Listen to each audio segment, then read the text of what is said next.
नमस्कार मित्रों, आज हम आपको एक ऐसी गहन और भावनात्मक कहानी सुनाने जा रहे हैं जो शायद आपके जीवन से भी कहीं ना कहीं जुड़ जाए। कहानी है एक साधारण इंसान की जिसका नाम था अविनाश। अविनाश का दर्द यह था, सब आगे निकल गए थे और मैं पीछे रह गया। बचपन में सब एक जैसे थे, गांव की पगडंडियां, स्कूल की घंटी, दोस्ती की मस्ती। किसी को यह चिंता नहीं थी कि कौन आगे निकलेगा और कौन पीछे। सभी हंसते खेलते जैसे जीवन एक उत्सव हो। लेकिन जैसे जैसे उम्र बढ़ी, जीवन की राहें अलग हो गईं। किसी ने इंजीनियरिंग पकड़ी, किसी ने मेडिकल, किसी ने बिजनेस, कोई विदेश चला गया। और अविनाश, वह अब भी वहीं खड़ा था, जैसे समय उसके लिए ठहर गया हो। समाज की बातें उसके कानों में चुभ थीं। तुम्हारे साथ पढ़ने वाला देखो कहां पहुंच गया। अरे सबने तो करियर बना लिया और तुम। अविनाश की आंखों में आंसू आ जाते। वह सोचता, क्या मैं ही नाकामयाब हूं? क्या मेरी मेहनत किसी काम की नहीं? पीछे रह जाने की यही पीड़ा उसकी आत्मा में गहराई तक उतर गई। यहीं से उसकी यात्रा शुरू होती है, आत्म संघर्ष की, आत्मज्ञान की। दिन बीतते गए। अविनाश सुबह जब गली से निकलता तो लोग फुसफुसाते, यही है ना जो अभी तक कुछ नहीं कर पाया। अरे सब आगे निकल गए, ये बेचारा पीछे ही रह गया। शब्द छोटे होते हैं लेकिन असर गहरा। उन तानों ने उसके भीतर की नींव हिला दी। एक रात वह आईने के सामने खड़ा था, अपने ही प्रतिबिंब से पूछ रहा था, क्यों मैं पीछे रह गया? क्या भगवान ने मुझे यूं ही भेजा था? क्या मेरी किस्मत अधूरी है या मैंने ही अपनी राह खो दी? आईना चुप था, पर उसके दिल के भीतर से आवाज आई, तुम्हें तुलना की आदत लग गई है। तुम दूसरों की राह देख रहे हो पर अपनी राह भूल गए हो। वह सन्न रह गया। क्या सचमुच यह तुलना ही उसे तोड़ रही थी? धीरे धीरे उसे महसूस हुआ कि उसका सबसे बड़ा दुश्मन कोई और नहीं, उसका अपना मन है। अविनाश के घर में भी स्थिति आसान नहीं थी। पिता अक्सर कहते, बेटा तेरे साथ पढ़ने वाले कितनी ऊंचाइयों पर पहुंच गए, हम भी तुझसे यही उम्मीद कर रहे थे। माँ उसकी तरफदारी करती, अरे हर बच्चा अलग होता है, अभी इसका समय आएगा। लेकिन माँ की आवाज में भी कहीं ना कहीं दर्द छुपा होता। भाई कहता, तुम्हें तो कोई ढंग की नौकरी करनी चाहिए थी, ये छोटे मोटे काम से क्या होगा? अविनाश चुप रह जाता। उसके पास जवाब नहीं था। वह सोचता, मैं सबको कैसे समझाऊं कि मैं कोशिश करता हूं, लेकिन मेरी गति अलग है। मैं हार नहीं मानना चाहता। परिवार की अपेक्षाएं और समाज की बातें, दोनों ने मिलकर उसकी आत्मा को झकझोर दिया। अब उसकी रातें लंबी और बेचैन होने लगीं।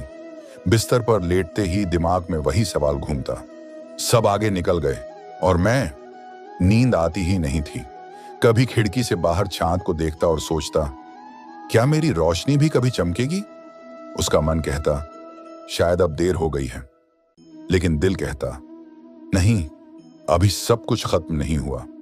वह बार बार टूटता, बार बार संभलता।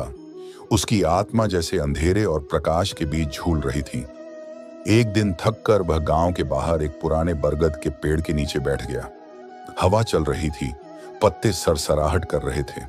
अचानक उसके मन में विचार आया, अगर ये बरगद सोचता कि आम के पेड़ पहले फल देते हैं, तो क्या ये अपनी जड़ों को छोड़ देता? नहीं, ये अपनी गति से बढ़ता है और जब समय आता है तो छांव देता है।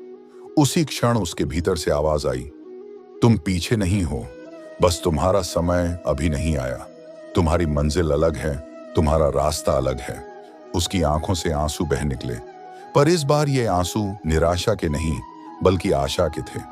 अब अविनाश ने जीवन को नए नजरिए से देखना शुरू किया। वह समझ गया कि पीछे रहना भी एक अनुभव है। जब सब लोग भाग रहे थे, वह ठहर कर जीवन को गहराई से देख रहा था। उसने सीखा, धैर्य क्या होता है, संघर्ष का असली स्वाद क्या होता है, हार मानकर भी उम्मीद कैसे जगाई जाती है। उसे एहसास हुआ कि पीछे रहकर भी वह बहुत कुछ सीख रहा है। वह अब अपने जीवन को बोझ नहीं बल्कि एक यात्रा समझने लगा। धीरे धीरे उसने खुद के भीतर झांकना शुरू किया। सब लोग पैसों और पद की दौड़ में थे, लेकिन अविनाश ने पाया कि उसका दिल तो कला में बसता है, लेखन में, संगीत में या सेवा में। उसने वही करना शुरू किया जिसमें उसका दिल खुश रहता था। लोग हंसते, इससे क्या होगा? पर अविनाश मुस्कुरा देता। उसे अब दूसरों की बातों से फर्क नहीं पड़ता था, क्योंकि उसे पता था मेरा रास्ता मेरा है और उसी पर मुझे चलना है। वक्त बीता। जिन्हें कभी लोग आगे समझते थे, वे अपने बोझों में उलझ गए। किसी को पैसों की चिंता थी, किसी को रिश्तों की। पर अविनाश, वह भीतर से संतुष्ट था। उसके पास भले ही बड़ा मकान न था, पर दिल में सुकून था। लोग अब उससे मिलने आते, कहते, तुम्हारे पास कोई राज है, हमें भी बताओ कि तुम इतने शांत कैसे रहते हो। पीछे रहने वाला व्यक्ति अब दूसरों के लिए मार्गदर्शक बन चुका था। अब उसे सच्चाई समझ आ गई थी। असली दौड़ तो भीतर होती है, बाहर नहीं। जिसने भीतर की शांति पा ली, स्थायी हो गई थी। वह पीछे रहकर भी सबसे आगे निकल चुका था। मित्रों, यही इस कहानी का सार है। पीछे रह जाना हार नहीं है, ये तो एक अवसर है खुद को समझने का, खुद को खोजने का और अपने भीतर की रोशनी को जलाने का।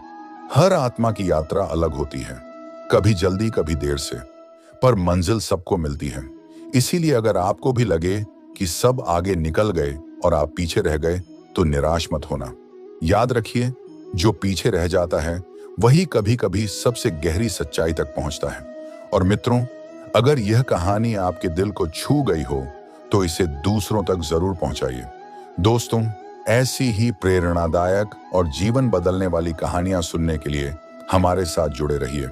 मिलते हैं अगली कहानी में।